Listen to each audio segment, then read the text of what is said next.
Bring it back. Bring We it gotta back. go all the Bring way it back. back. We gotta go all the way back. All right. All right. So today on Seeking Wisdom, we're gonna talk about how I got my job at Drift. Yep. All right. But it's not a self-serving story about the young boy named No, Dave. it's actually not about me at all. There's a bigger story in there about like wanting to get something. Yep.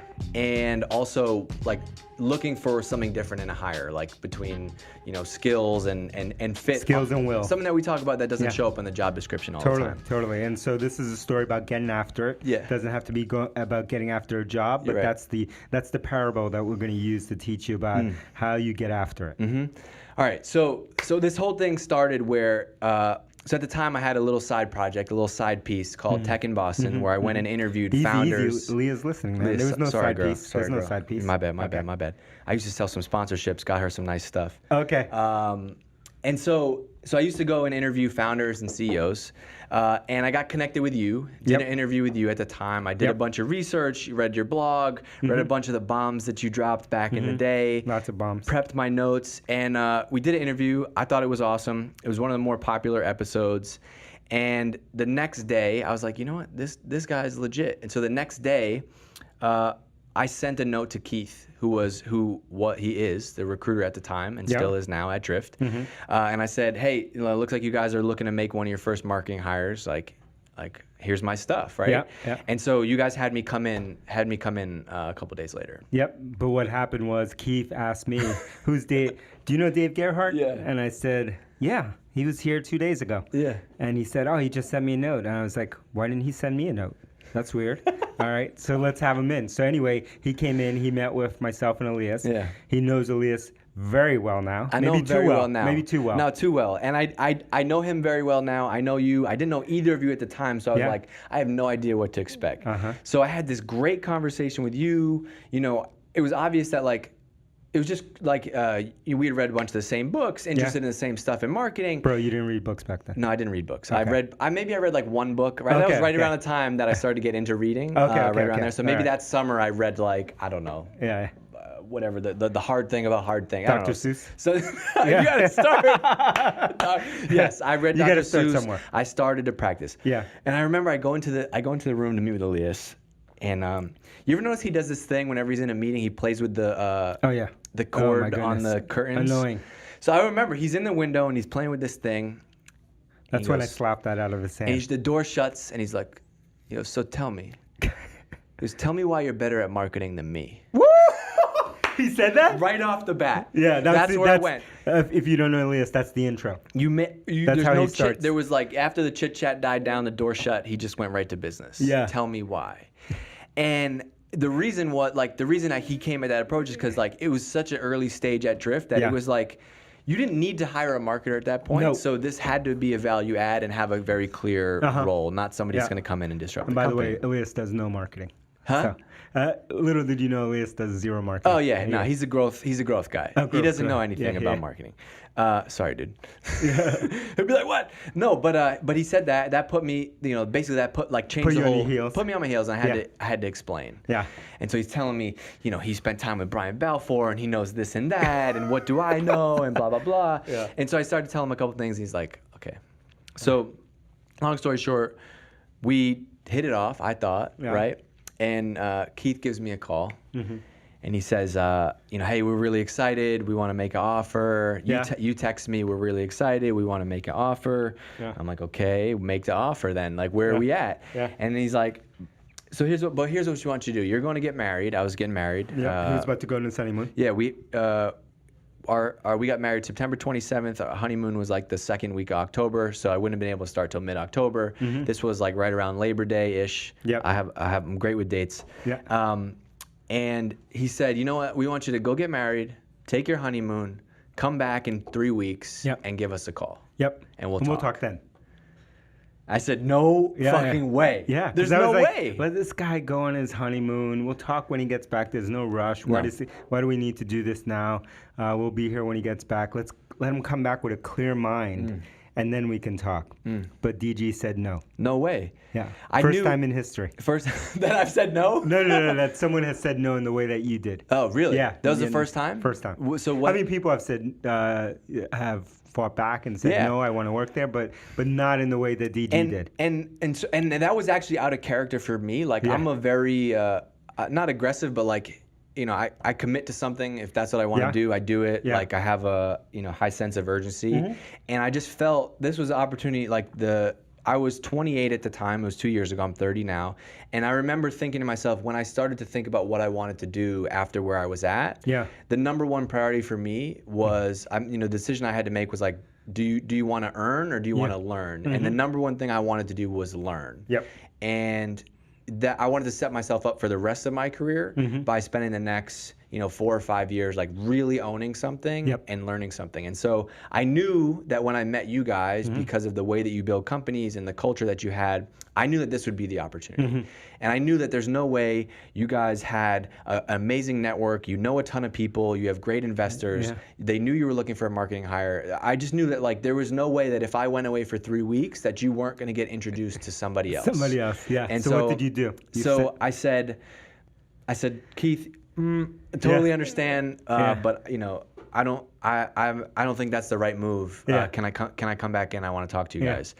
And you were out at the time. But Elias was there, and Yeah. so he said, "Sure, come on over." And so I literally went back over the Across next the morning. street. I came Walked right across the street. walked right across the street the next morning. It was like 10 o'clock, and he's Yeah. like, "What's up?"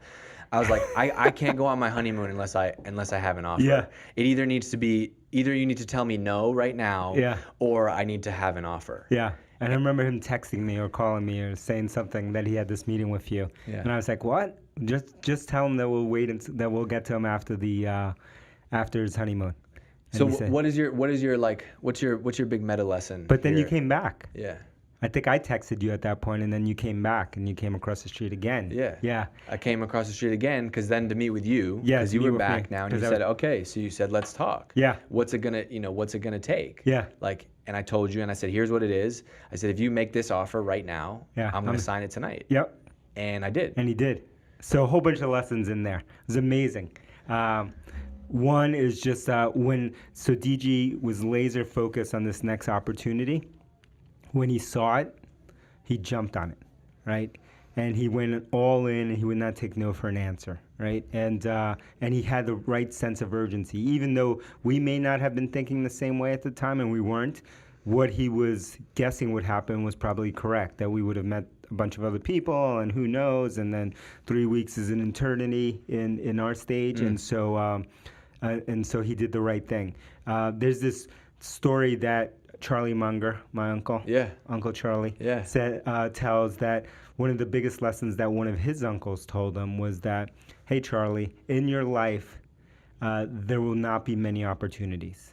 And he said, opportunities are rare. They almost never happen, a really good opportunity. He said, so the day that one of those opportunities come, and there won't be many of them, you need to seize it with all of your energy Man. and double down, triple down on that opportunity. I got chills right now. And that's what Dave did. Because He that's saw how an you, opportunity. but that's how you feel about Drift, right? Like Absolutely. that's why you're That's why I'm here. maniacal about the sense of urgency that we have. Yeah. And 3 weeks in Drift is an eternity. It's eternity. So we're like, yeah, when you see that opportunity and you have enough experience, that's what his uncle was telling him, who's old enough to tell him, you're not actually going to see many in your life. And that's why I think it drives both of us crazy when we talk to people. You talk to a million people about companies and Yeah. whatever, or people want my opinion on their little things or the side projects or marketing ideas. 99% of people just don't ever get started, right? And so if you do really feel that way about something, Yeah. and you haven't taken a step to actually go and make it happen, then what are we talking about? Totally. And if you don't feel that way, that's okay, right? Don't beat yourself up, because just like Charlie's uncle was telling him, it's actually rare that you see an opportunity. You're not going to see too many in your life. You're going to Totally. see a handful of them. And on those, you want to seize them hard and ride them out and double down and triple invest in those things. And for everything else, if they don't meet that sense of urgency, and you'll know, right? There's no test for this, but you'll know, like, this Yeah. feels like this is the opportunity, then jump in head first. I love it. All right, so that's the big lesson, and Yep. that can be applied to anything. The other thing the thing I wanted to ask you about, and this is related to hiring Yeah. people all the time, is you guys took a chance and hired me, even though I had never owned a marketing team before, Yep. never built out anything. I had a side project that I had grown, had an email list and thousands of people on a blog and Sure. podcast. But traditionally, if you looked at my stuff on paper, you'd be like, I don't know if this is the person to build out a marketing team and or grow a company's marketing strategy from the beginning. Totally.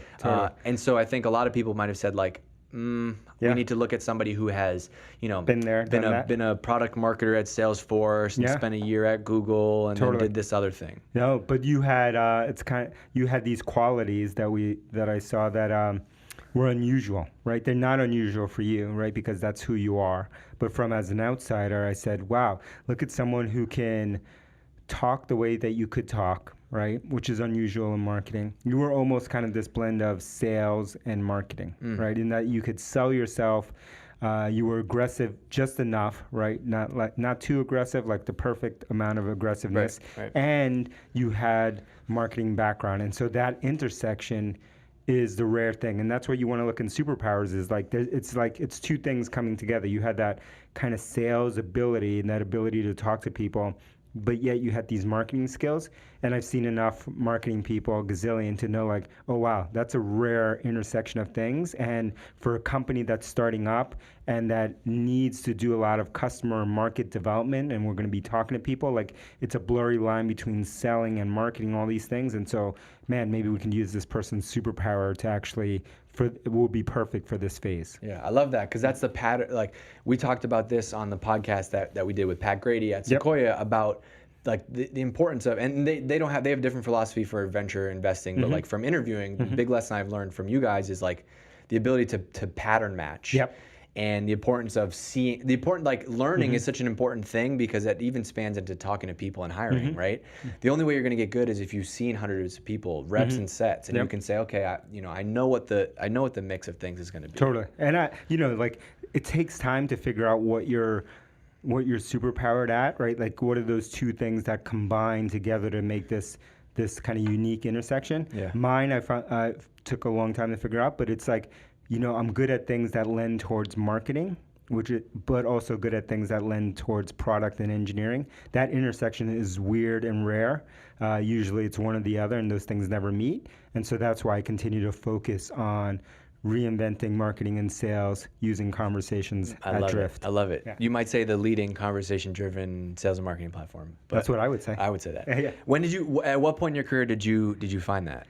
It took a while. It took a couple of companies to say, like, why do I keep focusing in on this area? And it was, and I didn't have an answer to it. And now I can look back and say, it's because I have this intersection, which I saw early in my career. Like when people would say, like, the marketing and sales people would tell me that I should manage the engineering team, and it was because I could communicate to them and I could understand and had empathy for their needs, but yet I was an engineer. And so they were telling me back then, but I couldn't hear them. And it took me doing a couple companies in this area to say like, oh, I keep doing this thing. It's because of that thing that people saw early on. And then you also love marketing, and Yes. you know that. Yep. So you have that intersection, right? Which is a weird one. Yeah. And you have this intersection of being able to talk to people and marketing, which is weird. Yeah. I even made a great Excel spreadsheet today. I don't know if you saw it. It was Excel, you use Excel? it was Google Sheets. Yeah. I looked up a bunch of stuff. Yeah. Nice little You chart. did it, or yeah, I did someone- that. oh, I did okay. that. I talked to Okay. Will. I said, let me know if you guys have any openings in BizOps. I know a BizOps. guy. I know. God, All you're right. like, I made one chart today. Yeah. So that's two lessons. Yeah. Third lesson that your boy DG, we started to do this first episode, and DC saw the blinking light. What I'm does not the gonna be able blinking to. light mean, I'm DG? not. What does For it as mean? much as we talk about this on the podcast, I'm not gonna be able to sleep tonight. I didn't hit record. Oh, Unbelievable. Everyone out there listening interesting. right now is dying laughing because they know how much we talk about this. we talk about this every episode. There's nothing that. DG always punks me because I ask him if we hit record, if we have an SD card in the thing, and today, I'm not. The problem Second is, time. I'm not so mad about having to re-record this because this one was actually great. Yeah. I'm mad because just when I thought it was over, I just got 6 more months of of having you look over Oh man! every time. And luckily, DHD was in the room here. She was my witness. She was. She saw what has happened, Patience. and she Thank was you. blown away. Blown away. And kind of sad for All right. DJ. All right, we're 1 month out from Hypergrowth. All right, so get your tickets. Yeah. Promo code Seeking Wisdom. Yeah. Dave upped the goals. I upped the goals this week. I didn't even up them. It was I a didn't even, did I up them? self-selected. You did not. You didn't Okay. even say we should up them. It was No. a self-selected. And That's I a love smart what you man. said. What did we do? We added somebody else. We added most companies' first conference onto our existing goal. Because we're launching. This is the biggest debut. I'm going on the record. Okay. Biggest debut of a marketing and sales conference in the world. In the world. So you want to be here at this historic event, right? Yeah. We were shooting for 1,000 people, but Dave upped the goals. Upped the goal. And now he's not going to tell us how much he upped the goals by, but it's significant. And I would say you could probably fit 2 other conferences in the amount that he just upped. Yes. Right here. Yeah, for all you math people out there, you could run this through a statistically significant calculator. Yeah. This would be a statistically significant change to definitely. the forecast. All right. All right. Let's do it. All right. Let's do it. He's getting fancy now because he used the spreadsheet. Go to today. go to hypergrowth.drift.com. Get your ticket. Yeah. Seeking Wisdom. Use the promo code. It's $99. There really isn't a better way that you can invest. And you're all working at companies anyway. They're going to expense your $99 ticket anyway. Totally. So come over. Yeah. Right. That's not even 5 trips to Starbucks. $99. That's What kind nothing. of Starbucks do you get? Flat whites, almond milk. That is actually true. Almond milk That flat is whites, true. $5.55 per drink. All right. And so go buy that ticket, and then when you click that ticket, you start a new tab. Go to Apple Podcasts, open that up, leave 6 stars. 6 stars. Shout out DHD. DHD is going back to school. Oh my God. We're sad. We were Misty crying in here before we started the podcast. Lesson for you, all you young up and comers out there. You know what Danielle did? She wrote the entire playbook for how to record videos, produce Seeking Wisdom. It's all out there on our wiki. So whoever else has to pick it up after her, God bless them, knows exactly what to do. Well, you know what that's called? Lesson. Role Ownership. model. You know who doesn't own something? You know what wouldn't happen if you were doing this podcast, DHD? That blinking light would never blinking light happen. would never have happened. That would have been on the Ever. checklist. Ever. Man. Wow. All right. Shout out DHD in the comments. 6 stars only. See you at Hypergrowth, the debut of the largest ever sales and marketing conference. Peace. Let's go.